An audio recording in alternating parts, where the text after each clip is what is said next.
Oke, jadi pada kesempatan siang hari ini kita akan melanjutkan bahasan kita tadi pagi. Tadi pagi kita sudah membahas masuk ke ayat 15 surah Al-Lail ya.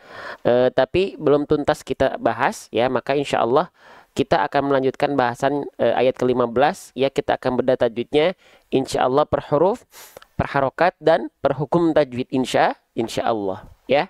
Tanpa berlama-lama, mari kita lanjutkan pembahasan kita. Nah, sekarang kita akan melanjutkan dari huruf yang ini ya. Nah, oke.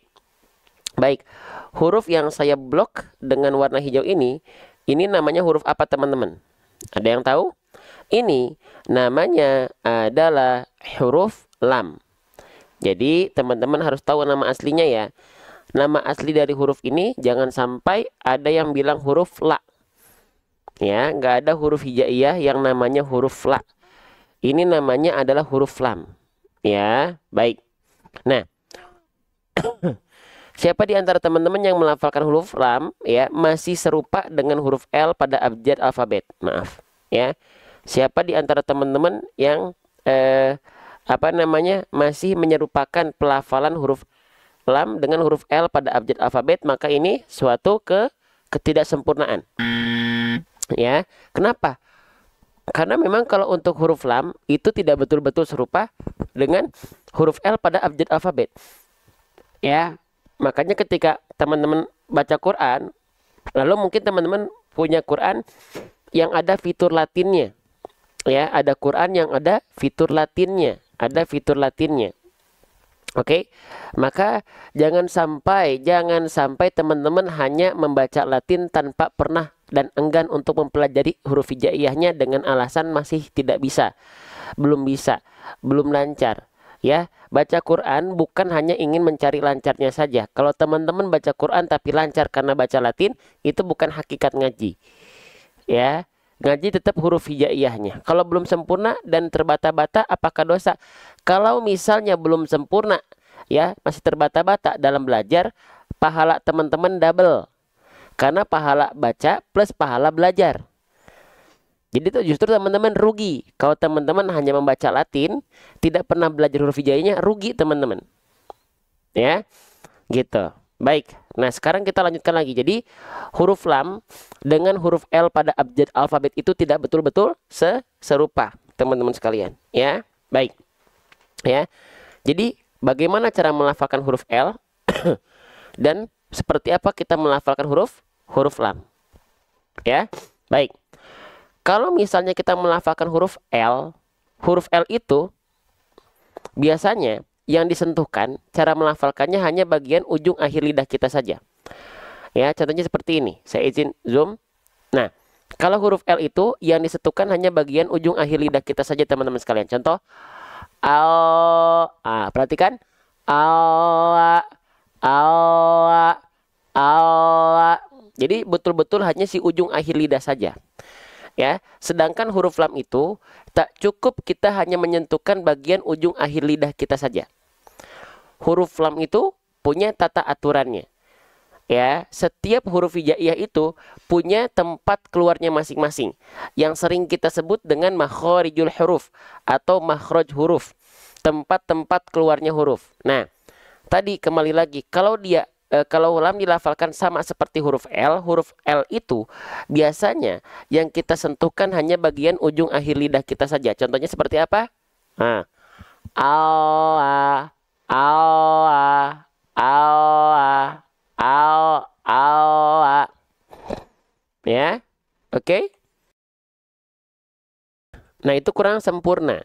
Maka bagaimana seharusnya kita melafalkan huruf lam? Baik. Huruf lam itu dilafalkan seperti ini, teman-teman. Wallamu adnaha limuntahaha. Perhatikan. Kita ibaratkan jari ini adalah lidah kita. Nah, ini bagian samping lidah kita. Nah, huruf lam itu dilafalkan dari hafatul lisan sebenarnya. Ya, dia dilafalkan dari samping lidah. Tapi bukan keseluruhan samping lidah kita.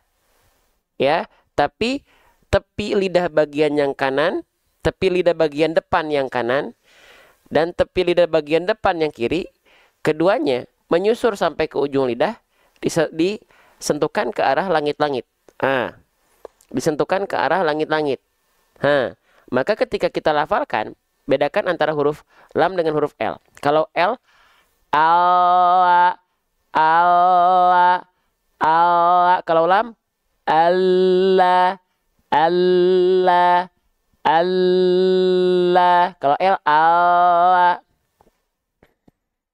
Bisa dipahami atau tidak? Jadi beda antara huruf lam dengan huruf L alfabet. Dari segi pelafalan beda. Kalau teman-teman tepat melafalkannya pun dari segi bunyi beda. Ya. Bisa sampai sini ya? Baik, pelan-pelan kita lanjutkan kembali. Nah, itu cara melafalkan huruf lam ya. Jadi sudah kita ketahui ternyata huruf lam itu dengan huruf L tidak betul-betul serupa, tidak betul-betul sama. Ya, baik. Kita lanjutkan. Lamnya di sini, perhatikan, dia berharokat fathah tegak. Baris atas tapi tegak. Nah, oke. Kalau teman-teman mendapati ada huruf hijaiyah apapun yang di atasnya ada fathah tegak seperti ini, dia dibaca dengan vokal A tapi kadarnya berapa harokat? Ada yang tahu? Ada yang tahu atau tidak teman-teman? Kalau misalnya ada huruf hijaiyah apapun yang di atasnya ada fathah tegak seperti ini, maka dia mesti dibaca dengan kadar panjang berapa harokat? Dengan vokal A dan dia dibaca dengan kadar panjang 2 harokat. Ya.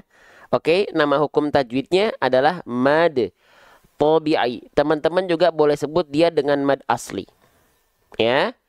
Oke. Nah, teman-teman perhatikan, salah satu hukum tajwid paling banyak dalam Al-Qur'an, ya, salah satunya adalah mad tabi'i. Dalam membaca Quran, teman-teman akan seringkali mendapati ada mad tabi'i. Maka karena seringnya mad tabi'i muncul dalam ngaji kita, dalam mushaf Al-Qur'an, dalam bacaan kita, pastikan kadar 2 harokatnya tepat di 2 harokat, konsisten di 2 harokat, jangan sampai kadang-kadang kepanjangan, jangan sampai kadang-kadang kependekan. Ya. Kenapa? Kalau terjadi seperti itu, saya yakin bacaan ngaji kita jadi kurang teratur, jadi kurang rapi. Ya. Oke, jangan sampai kepanjangan kependekan dan pastikan konsisten 2 harokatnya. Ya. Oke, maka bagaimana cara agar mad tabi'i kita konsisten? Caranya diayun. Diayun dengan nada. Nadanya mau nada yang merdu kek, mau nada yang fales kek, tak apa-apa, tak masalah. Tak apa-apa, tak masalah. Ya. Oke. Nah, ya, jadi jangan sampai kepanjangan. Cukup dilafalkan 2 harokat. Ya, diayunkan. Contoh, la yaslaha. Jadi ayunha, ya. Ayun laha, laha, laha, la yasla. Tuh, ini juga di sini sama 2 harokat juga. Kenapa? Karena ada mad tabi'i, fathah berjumpa dengan alif juga, ini mad tabi'i. Maka dia diayun juga sama. Ya, kalau pengen konsisten dia diayun juga. Ayun. Ya. Ayun ayunha, la yaslaha. Tuh, gitu. Ya. Nah, kalau misalnya ayunannya nadanya fales, nggak apa-apa, maafi muskilah, nggak masalah. Contoh, contoh, la yaslaha. Masalah nggak? Nggak masalah. Nggak masalah. Bahkan teman-teman tidak ayunkan sekalipun nggak masalah. Tapi kan kenapa kita mengayunkan mad tabi'i ini? Agar mengkonsistensikan, pastikan 2 harokatnya tepat. Maka diayun. Kalau nggak diayun pun nggak apa-apa. Contoh, la yaslaha. Nggak masalah. Ya. Oke, tapi buat kita yang masih belum konsisten nih, kadar 2 harokatnya nih, ayunkan saja 1 kali dengan nada. Ya. La yaslaha. Oke. Oke. Paham sampai sini? Kenapa suaranya ada 2 seperti ada yang ngikutin ngomongnya? Akun teman-teman error, keluar dulu baru masuk lagi. Ya. Akun teman-teman error, keluar dulu dari live ini lalu masuk lagi. Lanjut. Nah. La yaslaha. Oke, sip. Ya. Tadi sempat kita sempat singgung huruf ini. Ya, kita lanjutkan kembali. Teman-teman sekalian, Ini huruf apa? Ada yang tahu huruf yang saya blok dengan warna hijau ini? Ini huruf apa? Ya. Bagaimana cara mengukur itu 2 harokat? Tadi saya coba bilang ayun. Ayun, la, ha. Tadi kenapa kita ngayun kan itu untuk mengukur 2 harokat biar kita konsisten. Bunda. Kan tadi kita ngayun-ngayun itu biar mengukur dia 2 harokatnya pas. Gak kecepatan, gak kepanjangan, gak kelamaan, gak kependekan. Ya barusan banget itu tadi kita bahas ngayun. Ya. Oke lanjut. Nah selanjutnya. Ini huruf apa teman-teman? Ini namanya huruf H. Ya, tapi di dalam bahasa kita atau penyebutan yang sering kita sampaikan ketika belajar di Indonesia, ada hak besar, ada hak kecil. Ada hak besar, ada hak kecil. Ya. Nah, tapi kalau di Arab atau kita belajar sama syekh-syekh Timur Tengah, nggak ada yang namanya hak sogir, hak kabir, nggak ada. Ini istilah untuk memudahkan kita yang ada di Indonesia.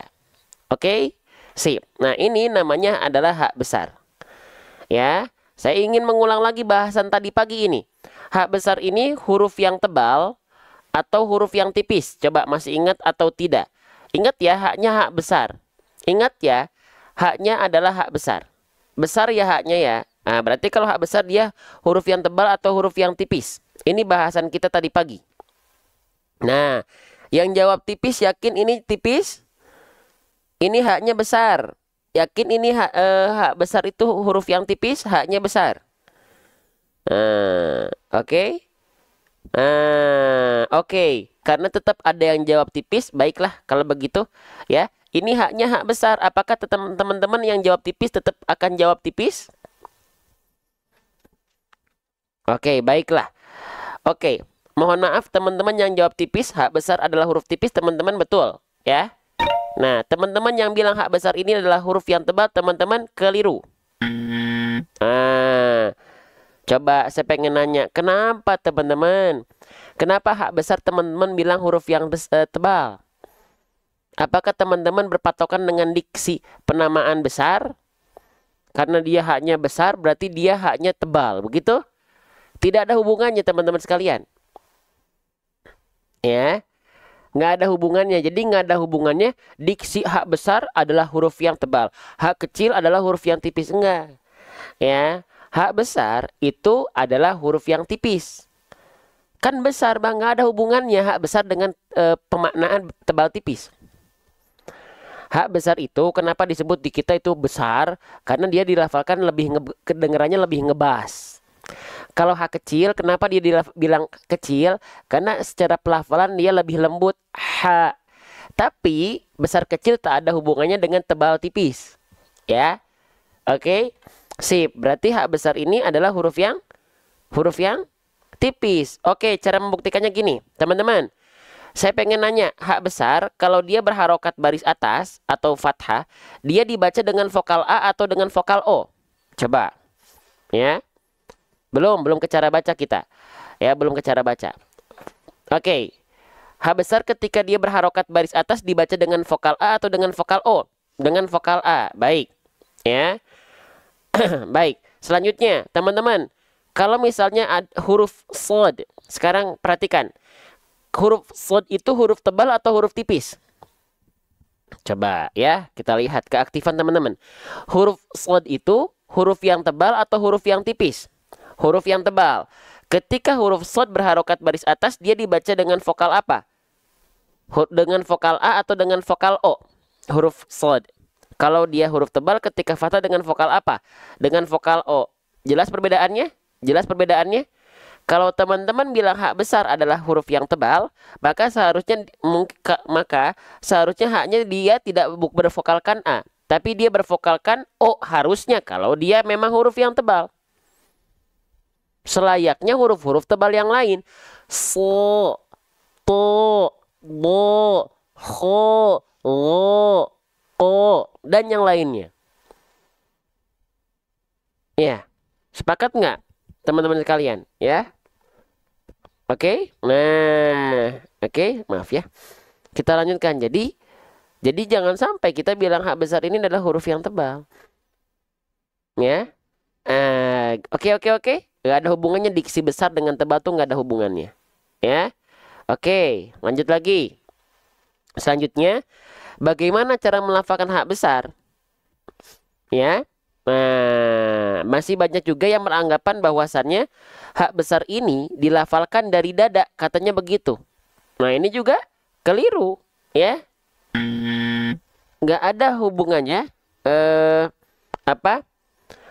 Hak besar dengan dada, mentang-mentang dia besar keluarnya dari dada begitu. Ah, nggak ada hubungannya teman-teman sekalian. Ya, ya, nggak ada hubungannya. Oke, jadi bagaimana cara melafalkan hak besar kalau dia memang bukan dilafalkan dari dada? Oke, kita perhatikan baik-baik. Nih, ya tuh perhatikan, perhatikan. Hak besar, ya. Ingat, kita ingatkan dulu, setiap huruf-huruf hijaiyah itu punya makhrajnya. Jadi nggak asal.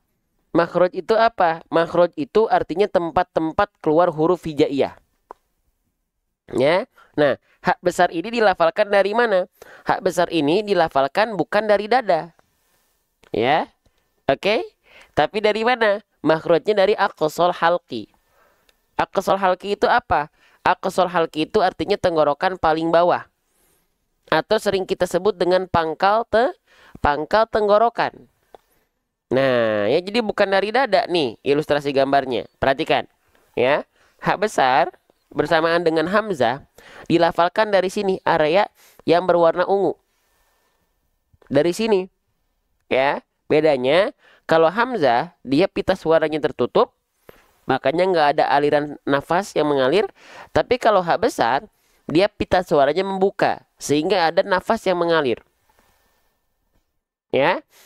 Oke, ketika kita lafalkan, jadi nggak perlu kita bawa-bawa bayangkan dari dada, nggak perlu, karena nggak ada hubungannya. Hak besar itu dilafalkan dari tsumma li aqsal halqi hamzun ha'u. Hak besar itu dilafalkan dari pangkal tenggorokan kita, tenggorokan paling bawah kita, tenggorokan paling dalam kita. Tinggal kita lafalkan ha, hi, hu. Dari sini bayangannya, bukan dari dada. Ha, hi, hu, bah. Tuh. Ya. Oke. Jelas sampai sini? Ya, jelas sampai sini teman-teman sekalian? Nah, gitu ya. Jadi hak besar dilafalkan dari pangkal tenggorokan, ya. Nah, bukan dari dada. Ya, gitu. Oke. Sip, kita lanjutkan kembali. Ya. Nah, jadi sekali lagi hak besar bukan dilafalkan dari dada, ya. Tapi hak besar dilafalkan dari mana? Hak besar dilafalkan dari pangkal tenggorokan. Ya, pangkal tenggorokan. Oke, bukan dari dada. Ya. Oke, kita lanjutkan kembali teman-teman, ya. Oke. La yaslaha, pastikan mengalir nafasnya. Dia punya sifat namanya adalah mengalir nafas, ya. Oke, sip, ya. Selanjutnya la yaslaha. Oke, selanjutnya hak di sini teman-teman sekalian, ya, sudah kita bahas. Nah, sekarang haknya di sini dibaca berapa panjangnya? Haknya dibaca 1 harokat, haknya dibaca 2 harokat, haknya dibaca 3 harokat, 4 harokat, 5 harokat, 6 harokat, 7 harokat, 100 harokat, berapa harokat? Ada yang tahu? Coba ya. Nah, macam-macam ya. Ada yang bilang 2, ada yang bilang 4, ada yang bilang berapa harokat? 6. Nah, sebenarnya hak di sini dibaca berapa harokat? Kita bahas ya. Sip. Baik, bismillah. Kita akan coba bahas ya. Perhatikan. Hak di sini teman-teman sekalian, saya izin ya bahas ya. Nih, yang kita kotakin nih, ini yang kita bahas sekarang. Nah, hak di sini kita baca berapa harokat? Nah, dia itu boleh dibaca dengan kadar panjang 2 harokat atau 4 harokat atau 5 harokat. Cuman yang umum tetap dipakai 4 atau 5 harokat di Indonesia. Oke. Nah, ya, tetap yang diutamakan ya atau yang sering dipakai di Indonesia itu yang 4 atau 5 harokat. Ya. Nah, apa nama hukumnya? nama hukumnya disebut dengan mad. Mad apa? Mad apa? Mad jaiz munfasil. Ya, mad jaiz munfasil. Nah, ini jarang kita bahas nih. Siang ini lagi ada nih. Alhamdulillah teman-teman yang gabung di siang ini. Ya. Oke. Apa itu mad jaiz munfasil? Ya, dan apa rumusnya? Kenapa ini disebut dengan mad jaiz munfasil? Baik. Kita coba bahas rumusnya sebentar. Kita ganti warna deh ya. Mad jaiz munfasil. Saya izin tulis mad jaiz munfasil. Mad jaiz munfasil. Nah, mad jaiz munfasil itu ya seperti apa? Apa rumusnya? Baik. Jadi di dalam kotak berwarna hijau ini nama hukumnya adalah mad jaiz munfasil. Ya. Pertama, rumus dari mad jaiz munfasil itu seperti apa? Yang pertama, ya, perhatikan kita pakai tinta warna biru. Di sini ada fathah. Ya, perhatikan kita mungkin akan coba bahas dulu ini warna apa si tanda ombaknya kita hilangkan dulu. Jadi basicnya dia nggak ada tanda ombak seperti ini atau tanda pedang. Nah, begini asalnya. Ya. Nah, mad jaiz munfasil ini ditandai dengan tanda apa? Rumusnya yang pertama, di sini kita mendapati ada fathah. Oke. Lalu berjumpa dengan alif. Nah, teman-teman, kalau ada fathah berjumpa dengan alif, apa nama hukum tajwidnya? Kalau ada fathah berjumpa dengan alif, apa nama hukum tajwidnya? Kenapa ngelag ya? Oke, mohon maaf agak ngelag ya. Kenapa ya sering ngelag gini ya? Oke, sebentar ya. Hah? Oke, bentar ya, agak ngelag nih. Allahu Akbar, kenapa sih? Aku jadi sering ngelag gini. Oke, kita lanjutkan kembali ya. Nah, jadi di sini namanya mad tabi'i. Oke, ya, mohon maaf tadi agak gangguan sedikit dulu. Ya, nama hukum tajwidnya adalah mad tabi'i. Jadi, ketika kita mendapati ada hukum tajwid mad jaiz munfasil, rumus pertama dia pasti ada mad tabi'inya. Mad tabi'inya bisa apa aja ya? Bisa fathah ketemu alif, bisa dhammah ketemu wawu sukun, bisa kasroh berjumpa dengan ya sukun. Teman-teman sekalian. Ya. Oke. Nah, contoh dalam ayat yang sedang kita bahas ini, mad tabi'inya adalah fathah berjumpa dengan alif. Oke, lalu rumus berikutnya apa? Mad tabi'i berjumpa dengan apa? Oke, kita kasih tinta warna merah. Teman-teman, ini nama hurufnya huruf apa nih? Ayo, yang saya kasih oval warna merah. Ini huruf apa? Ini namanya adalah huruf hamzah. Sip. Ya, udah nggak ada yang salah ya. Sip, ini namanya adalah huruf hamzah. Kenapa dia bukan alif? Karena dia memiliki harokat. Tuh. Ya. Karena alif itu tidak punya harokat. Oke. Nah, ketika kita mendapati ada mad tabi'i, lalu dia berjumpa dengan hamzah, ya. Oke. Apakah dia pasti mad jaiz munfasil? Belum tentu. Harus dicek dulu teman-teman. Apakah mad tabi'inya dan hamzah ini berkumpul dalam satu kata atau kalimat yang memang sama, atau mereka terpisah? Ternyata berbeda. Mad tabi'inya terdapat pada kalimat yaslaha, hamzahnya terdapat dalam kalimat illa. Paham nggak? Jadi yaslaha ada mad tabi'i mempertemukan ya, bertemu dengan illa mempertemukan mad tabi'i dengan hamzah pada kata yang berbeda. Nah, karena berbeda jadilah mad jaiz munfasil. Dibacanya boleh 2, 4 atau 5. Munfasil itu diambil dari kata infisol, terpisah. Apanya? Mad tabi'inya dengan hamzahnya. Kalau dia tersambung, contohnya begini. Nah, begini nih, perhatikan.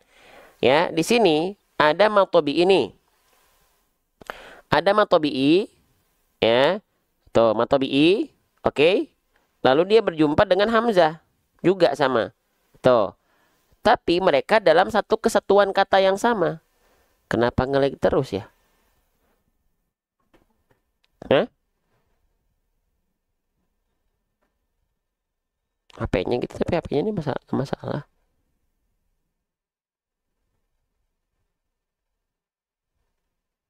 Oke, sebentar ya, nge-lag terus ya, mohon maaf. Ini ujian, nge-lag terus nih, ujian nih. Kenapa nih? Oke, ya. Nah, kita lanjutkan kembali teman-teman sekalian, ya. Nah, selanjutnya, jadi di sini ada mad tabi'i juga berjumpa dengan hamzah, tapi mereka dalam satu kalimat yang sama, yaitu ya apa? Ibtigha, itu satu kalimat yang sama. Jadi mad tabi'inya terdapat pada kalimat ibtigha, hamzahnya pun terdapat dalam kalimat ibtigha. Jadi mereka tak terpisah. Ini nama hukum tajwidnya adalah mad wajib mutasil, gitu loh. Mad wajib mutasil. Ya. Mad wajib mutasil itu dia boleh dibaca 4 atau 5 harokat. Ya.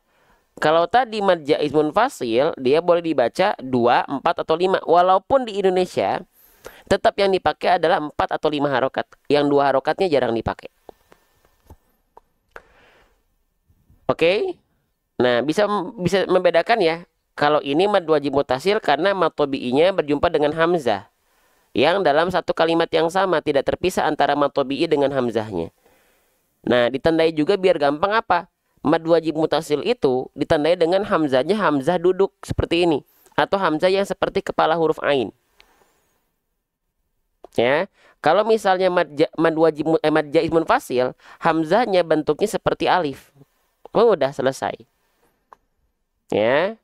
Nah, gitu ya. Tapi itu secara pemaknaan atau secara lebih jauh, intinya mad jaiz munfasil itu adalah mad tabi'i yang berjumpa dengan hamzah pada kalimat yang terpisah. Mad tabi'inya di kata satu, hamzahnya di kata yang kedua. Ya, yang 6 harokat bukan ini. Oke. Nah, gitu ya. Nah, cara bacanya gimana? Nah, biar simpel, kita lanjutkan dulu. Nah, pertemuan antara mad tabi'i dengan hamzah ini ditandai dengan tanda mad. Tanda mad itu yang bagaimana? Yang begini. Nah, muncul baru tanda alis. Nah, ya. Oke, kalau nggak ada tanda alis, apakah tetap dibaca mad jaiz munfasil? Tetap.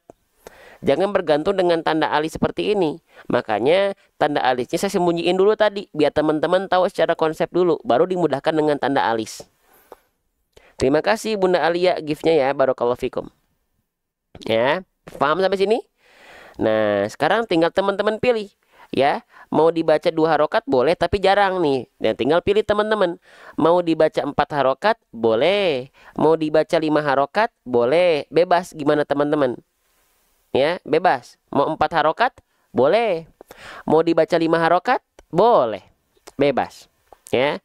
Nah, bagaimana cara menentukan 4 harokat atau 5 harokat itu teman-teman? Ya, 4 harokat itu seperti kadar teman-teman melafalkan haknya sebanyak 4 kali. La yaslaha illa illa la yaslaha illa. Kalau misalnya pengen dibaca 5 harokat, berarti seperti kadar melafalkan hak sebanyak 5 kali pelafalan.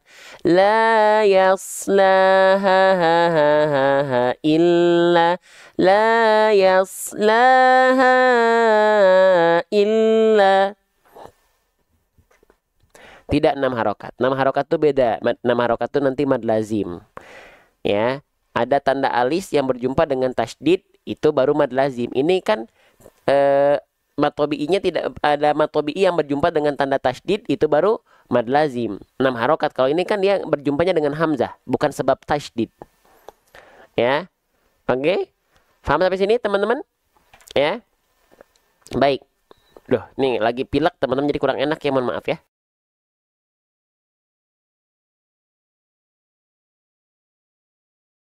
Oke, lanjut lagi. Ya. La yaslaha Nah, silakan teman-teman pilih. Mau dibaca 4 harokat boleh, 5 harokat boleh. Asalkan syaratnya 1. Konsisten. Syaratnya 1. Konsisten. Ya. Oke, panjangnya mau 4 harokat, semuanya 4 harokat ketika mad jaiz munfasil. Oke, lanjutkan lagi. La yaslaha illa. Oke, selanjutnya ya. Di sini tadi kita sudah tahu ya, huruf yang ini mana tadi? Nah, ini ya. Ini namanya huruf hamzah. Dia bukan alif. Kenapa? Karena karena alifnya dia berharokat. Kalau teman-teman menemukan ada alif tapi dia berharokat, itu namanya adalah hamzah. Ya. Oke. Nah, huruf hijaiyah apapun yang dia berharokat baris bawah, itu disebut dengan harokat apa, teman-teman? Disebut dengan harokat apa? Disebut dengan harokat kasroh. Ya. Kalau teman-teman mendapati ada huruf hijaiyah apapun yang di bawahnya ada baris bawah seperti ini namanya adalah harokat kasroh. Huruf hijaiyah apapun yang dia berharokat kasroh, maka dia mesti dibaca dengan vokal i. Maka hamzahnya dibaca i. Ya, hamzahnya dibaca i. Oke? Sip. Selanjutnya, ya. Bagaimana untuk akhirnya kita bisa menyempurnakan harokat? Oke? Kita akan bahas sekali lagi nih. Perhatikan. Setiap harokat dalam tajwid atau ngaji itu ada berapa? Harokat dalam ngaji itu ada 3. Ada fathah, ada dhammah, ada kasroh. Fathah vokal A, dhammah vokal U, kasroh vokal I. Nah, setiap harokat itu, masing-masing harokat itu punya titik sempurnanya masing-masing. Disebut dengan kesempurnaan harokat dalam bahasa kita. Dalam kaidah tajwid disebut dengan apa? Dalam kaidah tajwid disebut dengan istilahnya adalah itmamul harokat. Ya, oke. Itmamul harokat itu artinya adalah kesempurnaan harokat.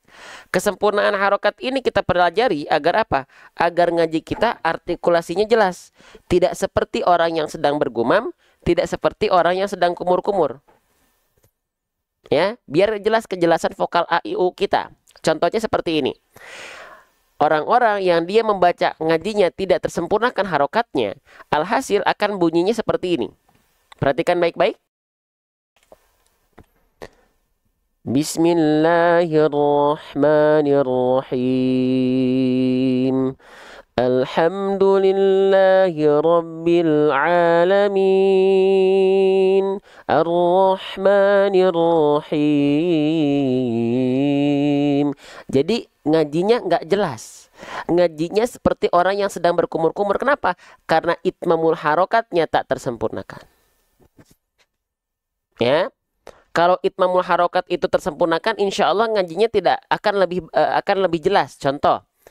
Bismillahirrahmanirrahim. Alhamdulillahi Rabbil Alamin. Ar-Rahmanir-Rahim. Terima kasih Kak Amuza ya. Gift buket bunganya barakallahu fikum ya. Paham ya? Jadi jelas A I U-nya. Oke, nah maka sekarang kita lihat yang akan kita sempurnakan harokatnya adalah harokat kasroh. Bagaimana cara untuk menyempurnakan harokat kasroh? Oke, baik ya. Cara itmamul harokat kasroh, cara menyempurnakan harokat kasroh itu dilafalkan dengan cara RRB. Ya, kita tulis ya dengan cara apa? Dengan cara RRB. Oke, apa itu RRB? RRB itu artinya adalah rendahkan rahang bawah. Oke, jadi cara untuk menyempurnakan harokat kasroh itu bukan hanya dengan cara senyum-senyum, cengar-cengir, meringis-ringis. Tidak, tapi cara menyempurnakan harokat kasroh itu dilafalkan dengan cara wadhun khifadin bin khifadin lil fami yatimu. Sempurnanya harokat kasroh itu dilafalkan dengan cara merendahkan rahang bawah kita. Ya. Nah, taunya merendahkan rahang bawah itu indikasinya apa? Terlihat dari bibir bawah kita yang menurun ke arah bawah. Contoh, ya perhatikan, i, ya, i, bukan ke samping, i, tidak. Apalagi mingkem-mingkem doang, ya, ya. Oke, banyak singkatan yang tidak tahu tadi nggak apa-apa, ya. Kenapa saya singkat-singkat? Kalau nggak disingkat, ya, kepanjangan kita nulis. Makanya kita singkat-singkat, ya. Oke, jelas sampai sini teman-teman sekalian? Ya, direndahkan rahang bawah kita. Ya, contoh. Nih. Si, si, ti, ti, zi, li. Ya. Apalagi? Ji, fi, semuanya. Huruf hijaiyah apapun yang dia berharokat kasroh, dia direndahkan rahang bawahnya. Si, bi, i, ya. Jadi bukan hanya asal cengar-cengir, senyum-senyum, meringis-ringis saja teman-teman sahabat-sahabat Quran sekalian. Ya. Baik, kita lanjutkan kembali. La yaslaha i. Nah, kalau teman-teman ingin sempurna melafalkan vokal i-nya, selain dia direndahkan rahang bawah, ini yang saya pelajari berikutnya, angkat tengah lidah teman-teman ke arah langit-langit. Sambil direndahkan rahang bawah, angkat tengah lidah teman-teman ke langit-langit. Pasti clear vokal i-nya. I, rasakan tengah lidah teman-teman naik.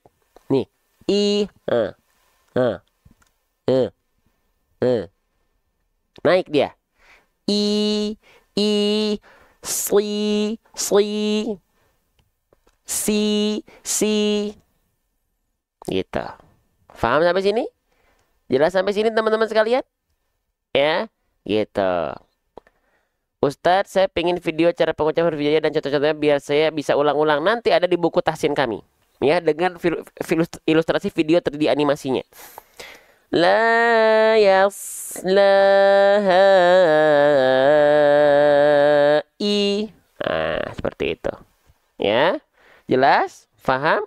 Yuk, kita lanjutkan kembali. Oke, selanjutnya.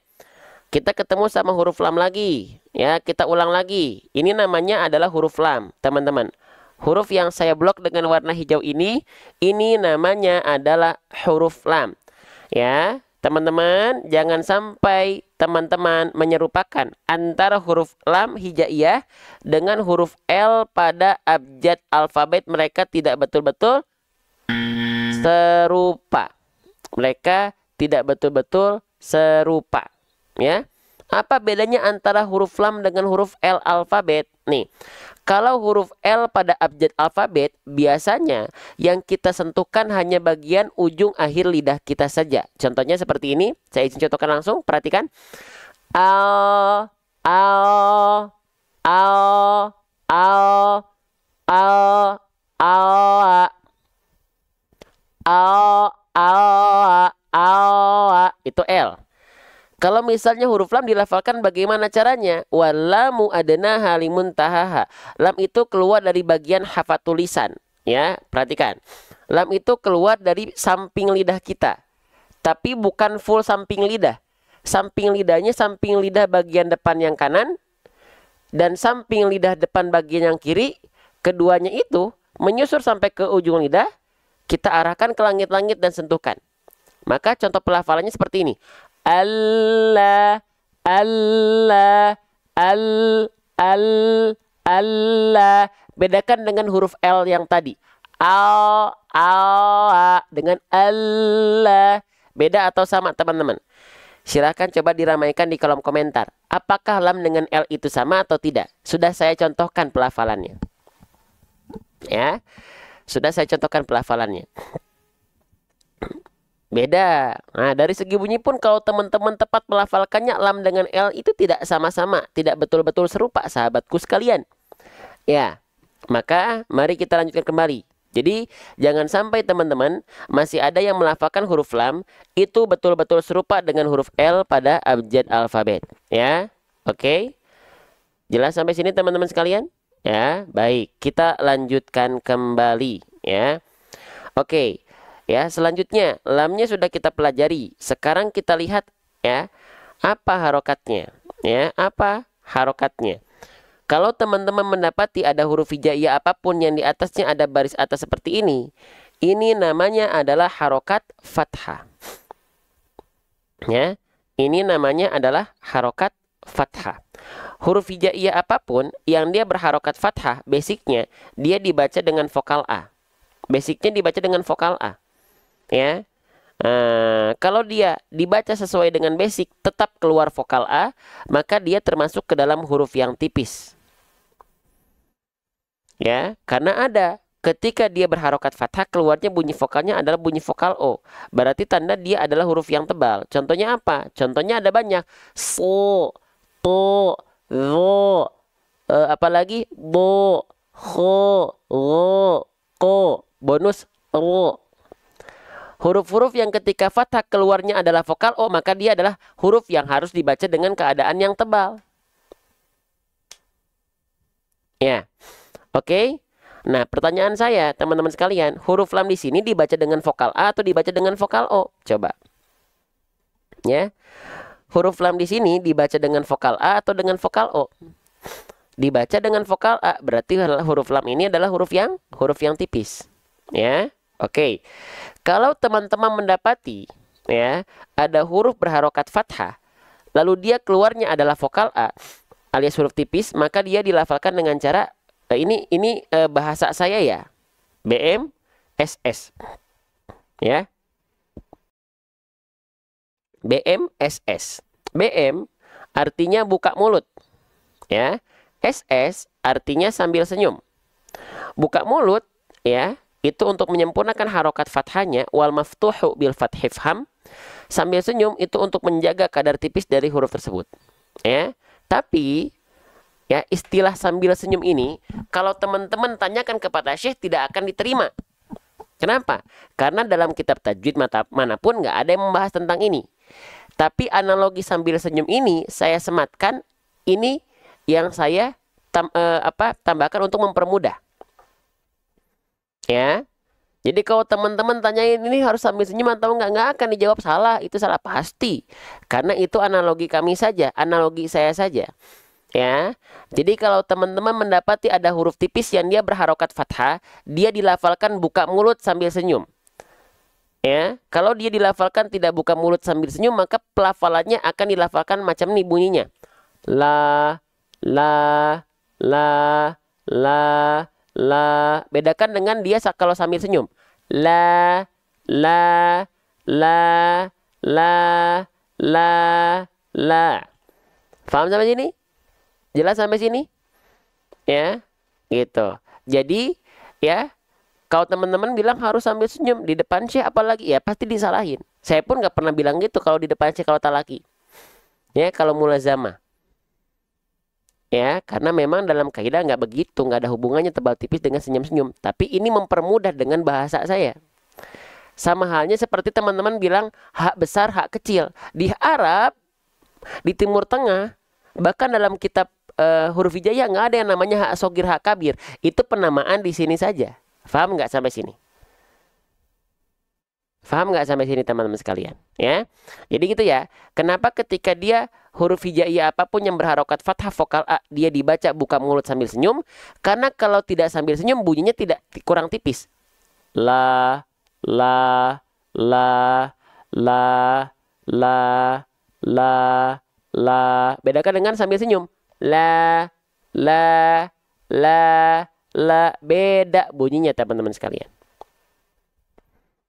Beda bunyinya. Oke. Nah, begitu ya. Oke, sebelum kita lanjutkan, teman-teman ngerasa nggak live ini ada manfaat? Teman-teman ngerasa nggak misalnya ada kebaikan di sini? Ya, ngerasa? Berkenan nggak untuk share ke teman-teman yang lain?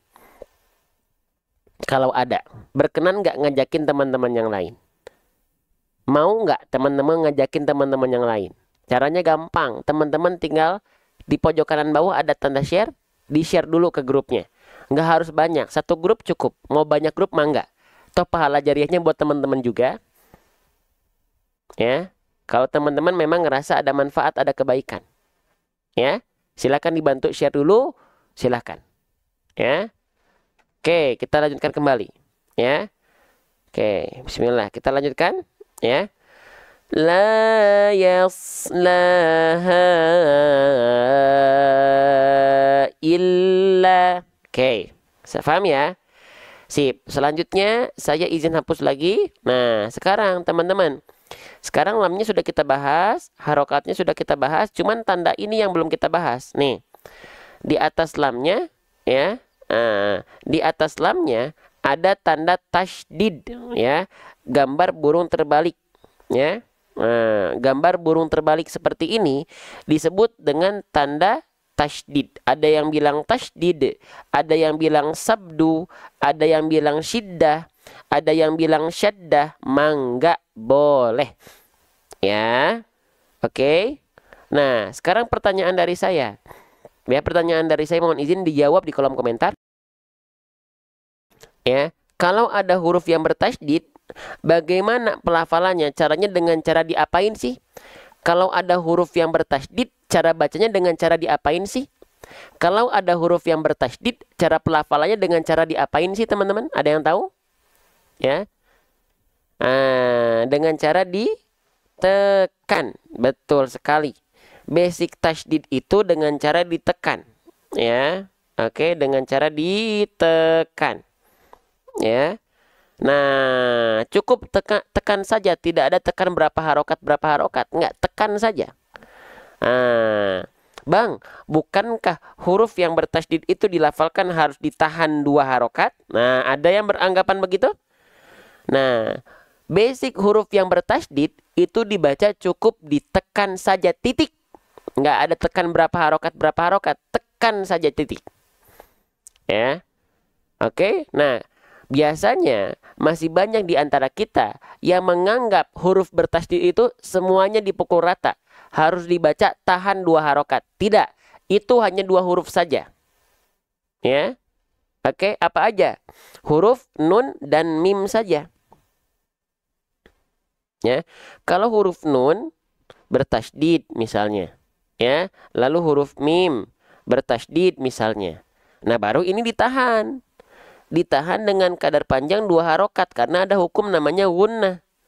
Ada yang bilang gunnah, ada yang bilang gunnah musyaddadah, ada yang bilang wajibul gunnah, ada yang bilang tajibul gunnah, ada yang bilang gunnah asliyah, ada yang bilang gunnah akmal. Mangga. Tapi poin penting yang ingin kami sampaikan, huruf yang bertasydid yang ditahan 2 harokat cukup nun dan mim saja karena ada hukum namanya gunnah. Yang lain cukup tekan, titik. Ya.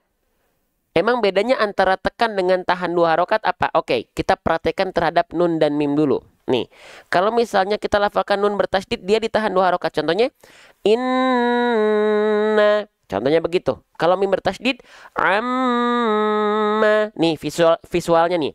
Inna amma. Ditahan 2 harokat. Ajib.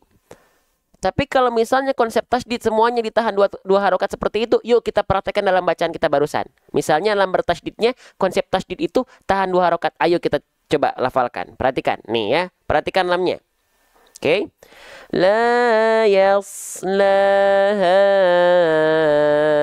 illal ashqa. Begitu dilafalkan lam tasydidnya. La yaslaha illal ashqa. Begitu melafalkannya? Pasti tidak. Ya, karena konsep tasydid bukan tahan 2 harokat, tahan 2 harokat. Ya, cukup tekan. Bang, bukankah tasydid itu dibaca double? Iya, double itu bentuk nyata pelafalannya bagaimana? Di double, iya, di double tuh bagaimana? Nah, gitu ya. Oke, sip. Kita lanjutkan kembali teman-teman sekalian. Ya. Jadi huruf lam di sini cukup tekan titik, nggak ada 2 harokat, berapa harokat, nggak. Ya, oke. Sip, kita lanjutkan kembali ya. Oke. Nah, la yaslaha illa. Tuh, gak nyampe 2 harokat, enggak. Illa, enggak. La yaslaha illa. Tuh, udah gak nyampe 2 harokat. Iya. Paham sampai sini? Halo, assalamualaikum. Ini masih semangat ini? Ya, lanjut. La yasla. Ntar ya ini. La yaslaha illa. Sip. Ya, sip. Nah, selanjutnya teman-teman perhatikan. Ilaknya di sini, laknya dibaca berapa harokat? Laknya. Coba ada yang tahu? Sudah ya, lamnya sudah kita bahas, harokat dan tanda tasdidnya sudah kita bahas. Sekarang lamnya di sini dibaca berapa harokat? Coba. Nah, banyak yang mengatakan 2 harokat, ya. Keliru. Kenapa, Bang? Bukankah ini ada fathah terus dia berjumpa dengan alif? Bukankah dia dibaca harusnya 2 harokat, Bang? Bukankah nama hukum tajwidnya adalah matobi'i? Nah, ya. Oke, itu kalau bahasan basic, betul. Kalau bahasan basic, betul. Ya. Tapi kita lihat, dia di sini apakah tetap dibaca 2 harokat? Apakah tetap dibaca 2 harokat? Tentu saja tidak. Kenapa? Ah, di sini ada apa nih? Maaf. Nih, di sini ada apa ini? Ya. Nah, ada yang tahu ini adalah alif lam? Alif lam komariah, teman-teman. Ya, alif lam komariah. Ya, kalau teman-teman mendapati ya ada matobi'i berjumpa dengan alif lam komariah, ya matobi'inya gagal aktif, teman-teman. Ya. Oke. Jadi alif lam komariah itu seperti ini. Ketika teman-teman mendapati ada bentuk seperti alif dan lam, lalu dia saling bersandingan, dan di atas lamnya ada tanda sukun seperti ini, atau tanda petik seperti ini, itu namanya alif lam komariah. Betul, bukan alif lam komarudin, ya. Apalagi alif lam syamsuddin, ya. Gitu. Ini namanya alif lam komariah. Ketika ada matobi'i seperti ini, berjumpa dengan alif lam komariah, maka matobi'inya gagal aktif. Nggak dibaca. Dari illa 1 harokat langsung masuk ke huruf lam berikutnya. Ya. Illal. Langsung. Illal. Illal. Jadi nggak illal. Nggak begitu, nggak dipanjangkan. Ya. Oke. Paham ya? Nah, jadi teman-teman tadi pada kompak. Teman-teman kompak keren, tapi kompaknya keliru. Ya. Laknya dibaca berapa harokat? Kompak keren, kompaknya tapi kompak yang keliru. Ya, nggak dibaca 2 harokat. Walaupun betul di sana ada matobi'i, basicnya ada matobi'i, betul. Tapi matobi'inya nggak dibaca matobi'i. Kenapa? Karena berjumpa dengan alif lam komarudin lagi. Alif lam komariah, teman-teman sekalian. Ya, bentar ya. Paham ya? Oke? Sip. Nah, jadi langsung masuk aja. Langsung masuk. La yaslaha illal. Nah, gitu. Ya. Oke, kurang fokus. Iya nih, udah minum air mineral belum, teman-teman? Ya, hati-hati nih. Lanjut lagi, ya. Di sini kita mendapati ada huruf lam ya. Nah, lamnya dalam kondisi sukun. Lamnya dalam kondisi sukun. Kalau teman-teman mendapati ada tanda petik di atas huruf seperti ini namanya adalah tanda sukun. Apa? Tanda sukun. Ya. Huruf yang dalam kondisi sukun, ya, itu dibaca sukun itu, nih ya saya tulis ya, ini namanya tanda sukun. Ya, namanya tanda sukun. Dalam bahasa kita sering sebut dengan tanda mati.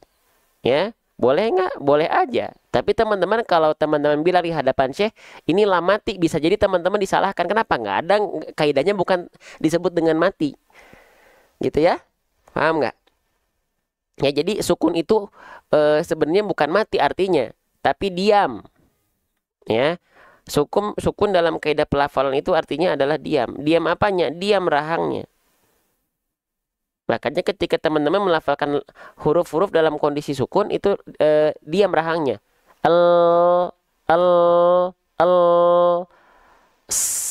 Sin sukun, diam rahangnya. Tapi ketika lam berharokat, sin berharokat, bergerak rahang kita. La, li, lu, sa, si, su. Teman-teman. Ya. Paham ya? Oke. Nah, jadi teman-teman harus bedakan nih kalau teman-teman lagi belajar sama Syekh, ya, bahasa-bahasa yang sering disampaikan oleh guru-guru di Indonesia itu bisa jadi berbeda dan bisa jadi disalahkan. Wajar nggak? Wajar. Dan jangan kaget. Ya, ini saya sering sampaikan karena ada yang belajar sama saya, ada yang juga belajar sama Syekh. Nah, syekhnya tuh guru saya. Nah, ketika disampaikan, wih kata Ustadz Gifari begini, ya pasti disalahkan. Gitu. Ya. Oke. Sip. Lanjut. Ya. La yaslaha illal. Nah, berarti lamnya dalam kondisi sukun, diam. Illal gitu ya. Oke. Sip. Lanjut. Nah, ketika kita melafalkan lam dalam kondisi sukun, ada dua kesalahan yang seringkali terjadi ketika kita melafalkan lam sukun. Teman-teman sekalian, ada dua kesalahan yang seringkali terjadi ketika kita melafalkan lam sukun. Yang pertama inilah yang populer. Ya. Oke, jangan sampai melafalkan lam sukun dalam keadaan memantul. Ya. Oke, taunya dia lam sukun memantul, indikasinya dari mana? Di ujung pelafalan L-nya ada bunyi vokal, yaitu EU. EU itu dalam bahasa Sunda tuh E. Nah ini ya keliru. Ya, nggak boleh mantul. Kenapa? Karena huruf yang punya sifat memantul alias kolkolah itu hanya ada 5 huruf. Baju di toko, ba, jim, dal, po, kof. Selain itu ya nggak boleh mantul-mantul. Maksudnya mantul bagaimana bang? Perhatikan. Kedengeran nggak ada bunyi e di sana di bunyi l-nya itu harusnya dia mengalir bunyi konsonan. Bunyi konsonannya adalah bunyi konsonan an. Tuh bunyi konsonan harusnya. Nah, banyak orang yang melafalkan itu bunyinya apa? Bunyinya memantul, bukan bunyi konsonan, tapi bunyi apa? Ditambahin ada bunyi vokal e, begitu. Jadinya le bukan le, tapi l, konsonan l. Ya, coba siapa di antara teman-teman yang melafalkan lam sukun masih mantul? Boleh komen di kolom komentar.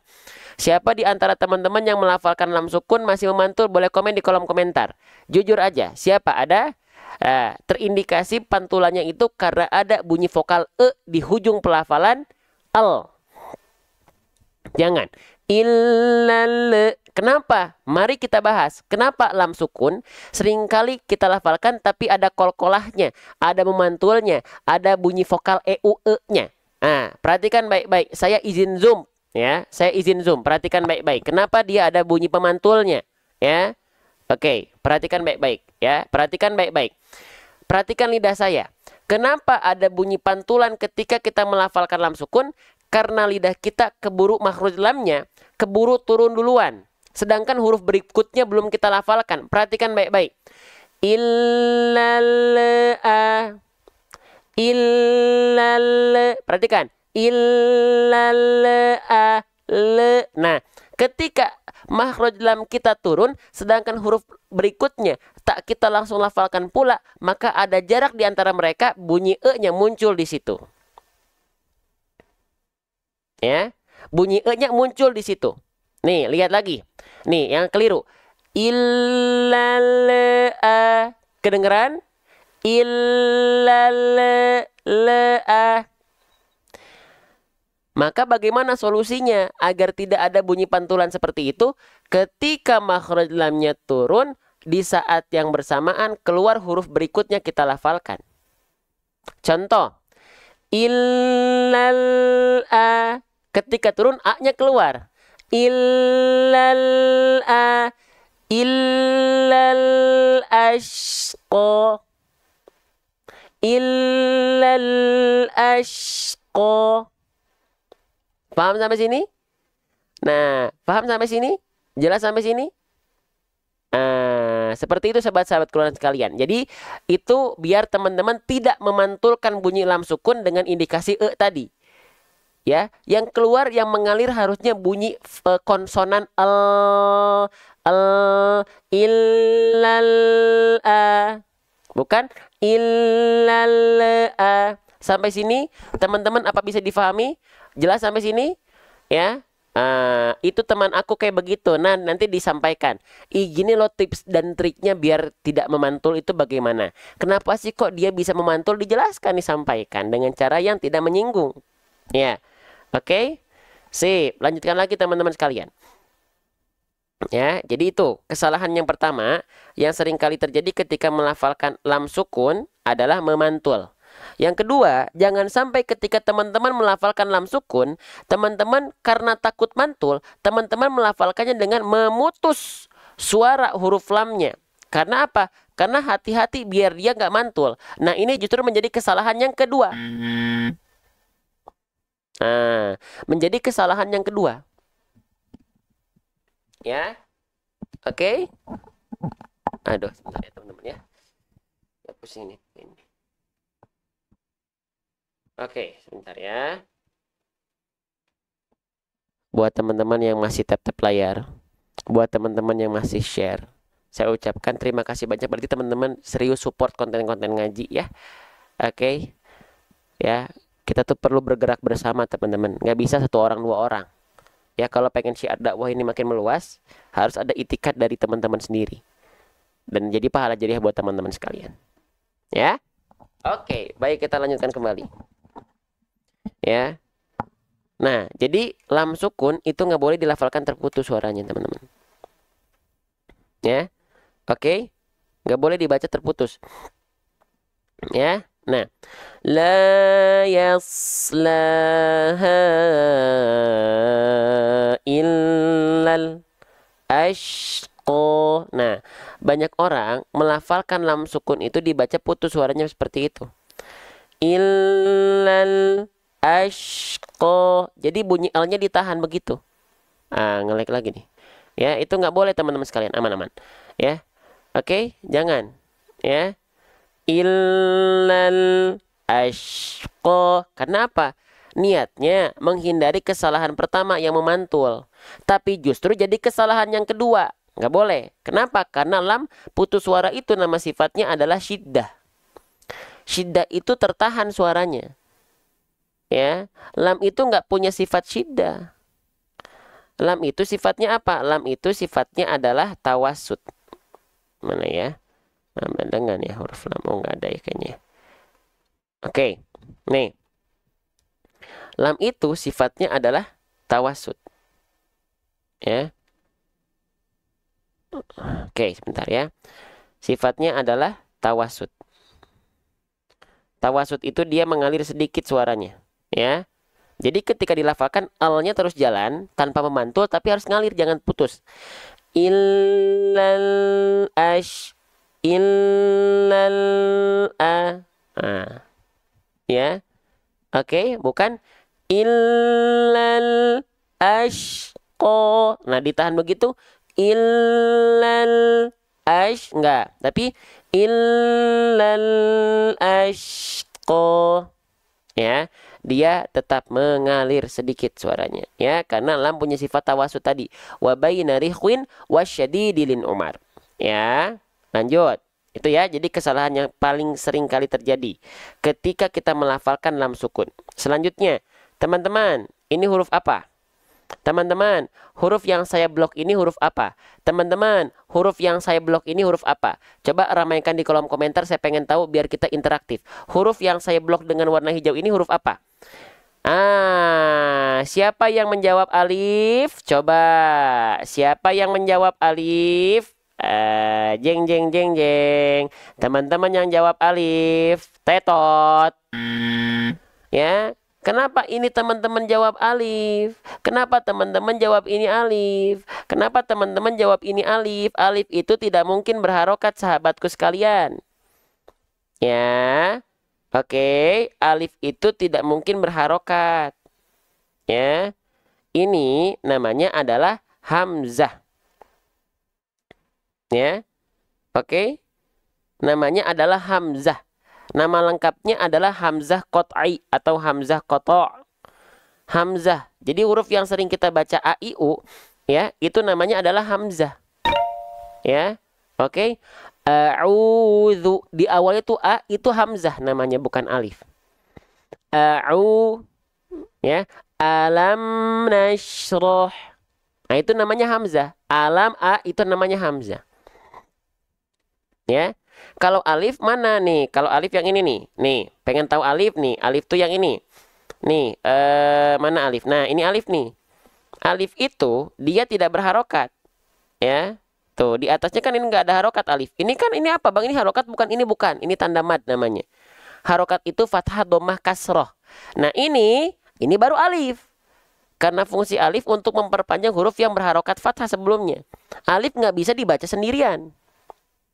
Ya, alif tidak bisa dibaca sendirian. Nah, kalau yang ini apa ini? Nah, kalau yang ini apa nih?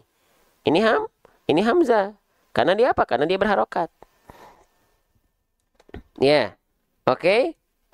Tapi kalau ini, malah kehapus lagi. Nah ini namanya bukan alif, tapi hamzah karena dia berharokat. Ya, halo, assalamualaikum. Masih ada ini penontonnya ini siang ini? Ya, wah siang bener kayaknya siang nih. Ya, pada kerja mungkinnya si Sabtu kerja ini, pada jalan-jalan. Ya, oke. Coba, mana ini semangatnya ini? Coba, halo, assalamualaikum. Sip. Ya, jadi ini bukan alif. Karena dia berharokat, namanya adalah hamzah. Ya, oke. Hamzahnya berharokat baris atas. Harokat baris atas namanya harokat fathah. Huruf hijaiyah apapun yang dia berharokat fathah, basicnya dia dibaca dengan vokal A. Gitu ya. Hamzah dibaca menjadi A. Nah, kalau vokalnya A, dia dilafalkan dengan cara BMSS. Buka mulut sambil senyum. Buka mulut untuk menyempurnakan vokal A-nya. Sambil senyum, vokal A itu artinya adalah huruf tipis.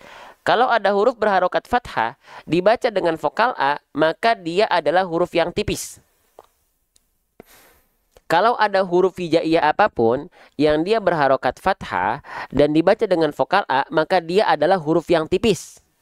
Maka biar sempurna tipisnya, disempurnakan dengan cara sambil senyum. Ini analogi saya saja. Analogi kami saja. Bukan ada dalam kitab matan. Soalnya kalau teman-teman bilang ini sekali lagi di hadapan saya, disalahin teman-teman. Pasti. Ya. Oke. Nah, buka mulut sambil senyum. Perhatikan. Hamzah itu huruf tipis ketika fathah vokalnya adalah vokal A.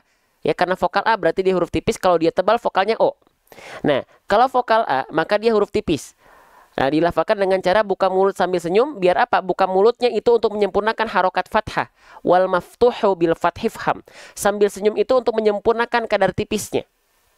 Maka ketika kita lafalkan seperti ini. Bukan A. Ini buka mulut tanpa senyum nih. Bunyinya kurang tipis pasti. A. A. A. Bedakan dengan sambil senyum. Senyumnya tipis-tipis saja. A menjadi A. A. A. A. A. Bedakan dengan A. A. Dengan A. A. A. A. Paham sampai sini?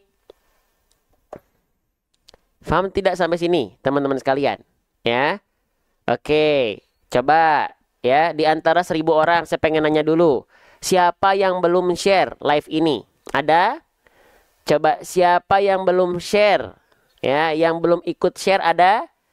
Coba di yang 1000 orang yang sedang memandang live ini, ada yang belum ikut share? Coba. Yang belum ikut share 1000 orang. Nih yang nonton, yang share nggak nyampe 1000. Ya. Mau pahala jariah atau enggak? Atau nggak menarik pahala jariah buat teman-teman? Share dulu kalau ada manfaat. Kalau nggak manfaat mah nggak usah.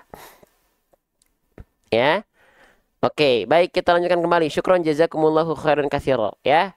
Oke, kita lanjutkan kembali. Ya, teman-teman harus dipantik terus semangatnya nih, ya. Oke, kita lanjutkan, ya. Nah, A dibaca A illal A. Oke, baik kita lanjutkan kembali, teman-teman sekalian, ya. Selanjutnya, ini sedikit lagi kita beres. Sedikit lagi gak lama-lama kok kita beres, ya. Sip, lanjut lagi. Huruf shin. Ini namanya huruf apa ini? Ayo. Coba jadi penonton yang aktif coba. Ya, coba jadi penonton yang aktif. Ya. Oke. Sip, ini huruf apa ini? Ini namanya adalah huruf shin. Kesalahan apa aja yang sering kali terjadi ketika kita melafalkan huruf shin? Coba. Oke. Ya. Nah, ada nggak ini? Kesalahan apa aja yang sering kali terjadi ketika melafalkan huruf shin? Apa coba? Halo. Kesalahannya adalah jangan sampai dilafalkan dengan bibir centil. Ya. Oke. Keliru. Nah, contoh bibir centil itu seperti apa? Jujur ya, perhatikan shinnya. Siapa di antara teman-teman yang melafalkan huruf shin itu masih seperti ini? Perhatikan. Syashi shubash. Jujur, siapa di antara teman-teman yang melafalkan huruf shin bibirnya masih centil seperti ini? Syashi shubash, syashi shubash. Siapa yang melafalkan shin masih seperti itu, maka itu adalah kurang sempurna. Kenapa? Karena huruf shin tidak ada hubungannya dengan bibir centil. Bibir centil disentil nih nanti bibirnya, ya. Shin nggak ada hubungannya dengan bibir centil. Oke? Nah, lantas bagaimana cara melafalkan huruf shin yang insya Allah jauh lebih tepat? Ayo kita pelajari. Sambil dibantu tap-tap like dan share-nya. Ya, semangat. Ayo. Nah, huruf shin itu dilafalkan dari sini. Nah, ya tuh, perhatikan. Huruf shin jangan sampai bibirnya centil. Ya, karena huruf shin, ya, makhrajnya, tempat keluar hurufnya, tak ada hubungannya dengan bibir centil. Ya. Oke, di mana huruf shin dilafalkan? Ayo kita cek, kita bahas bareng-bareng ya. Huruf shin makhrajnya dari wastul lisan. Wastul lisan itu apa? Wastul lisan itu adalah tengah lidah. Tengah lidahnya diapain? Nih, teman-teman sekalian ya. Oke, lihat. Tengah lidahnya kita arahkan ke langit-langit tapi nggak nempel, dikasih celah. Nah, dikasih celah. Kenapa dia dikasih celah? Karena huruf shin punya sifat namanya tafashi. Menyebar udara dari mulut, ya. Nah, celah antara tengah lidah dengan langit-langit itu dikasih agar bisa menyebar udara dari mulut. Halo, dibantu tap-tap like dan share-nya. Yuk, semangat. Nah, maka ketika kita lafalkan, perhatikan. Nggak ada hubungannya bibir kita menjadi syashi shubash. A'udzu billahi minasyaiton. Nggak, keliru. Tapi cukup angkat tengah lidah kita ke arah langit-langit, dilafalkan sebarkan udara dari mulut. Bibir kita cukup dengan senyum tipis-tipis saja. Syashi shubash. A'udzu billahi minasyaitonir rajim. A'udzu billahi minasyaitonir ya. Illal ashqa, ashqa, bukan ashqa. Ya, paham sampai sini? Jelas sampai sini? Ya, bergerak bersama untuk Quran, syiar Quran. Ketika live saya menjelaskan, teman-teman sebarluaskan. Yang belum, teman-teman bantu tap-tap layar, jangan berhenti. Ya, kita sedang dakwah bareng-bareng ini teman-teman. Kalau teman-teman rasain, ya, gitu. Oke, teman-teman teman-teman yang share, saya penyampainya insya Allah. Kita bergerak bareng-bareng ya. Oke, sip. Kita lanjutkan kembali. Ya, nah kita lanjutkan kembali. Ya, illal ashqa, sip. Ya. Guru ngajarinnya bibir centil, jangan centil. Ya, nanti kalau belajar sama saya bibirnya centil, saya sentil. Ya. Oke. Wih, kok sadis sih? Bercanda ya. Oke. Maka shinnya ketika sukun dilafalkan jangan sampai bibirnya centil, ya. Ashqo. Ashqo. Ya. Gitu. Afwan Sulsa sudah hadir, sudah asar, silahkan asar dulu ya. Oke, terakhir deh. Ya teman-teman sekalian, cukup dulu deh, nanti sisanya satu lagi di pembahasan berikutnya. Ya, kalau nggak centil disalahin, ya berarti silakan ikuti guru-guru teman-teman. Tapi kalau sama saya yang salahin. Coba tanyakan, shin itu ada hubungannya dengan bibir nggak gitu? Ya, kalau ada, oh berarti kita beda. Karena jelas dalilnya wal wastu fajimu shinu ya. Wal wastu dari tengah lidah, bukan dari asyafatain. Huruf asyafatain hanya ada 4. Ba, mim, wau. Ba, mim, wau, fa. Selesai. Huruf shin nggak termasuk dalam huruf asyafatain. Ya. Oke. Sip. Nanggung Ustadz tinggal satu biar. Sengaja nanggung. Biar teman-teman nanti ikut lagi. Ya. Oke. Sip. Jelas sampai sini? Halo. Wassalamualaikum. Jelas nggak sampai sini? Ya. Gitu. Mana yang mau di SS Bunda Mitka? Bunda Mitka mana yang mau di SS? Ya, gitu. Ya, jadi kalau teman-teman melafalkan shin sekali lagi seperti ini.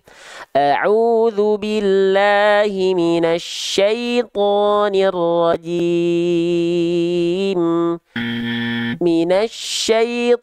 Minasya.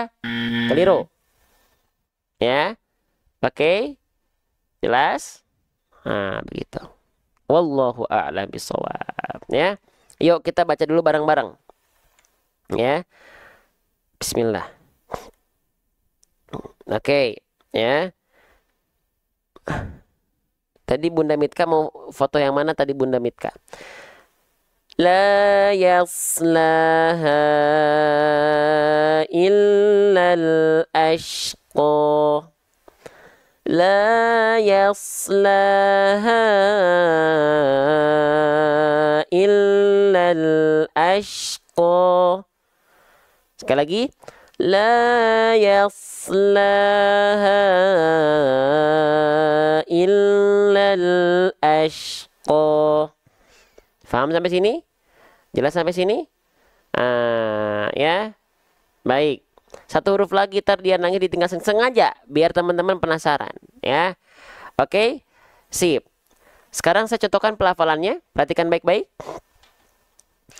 La yaslaha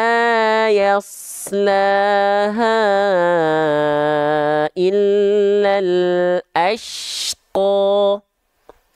La yaslaha illal ashqa. Sekali lagi. La yaslaha illal ashqa. Sadaqallahul azim.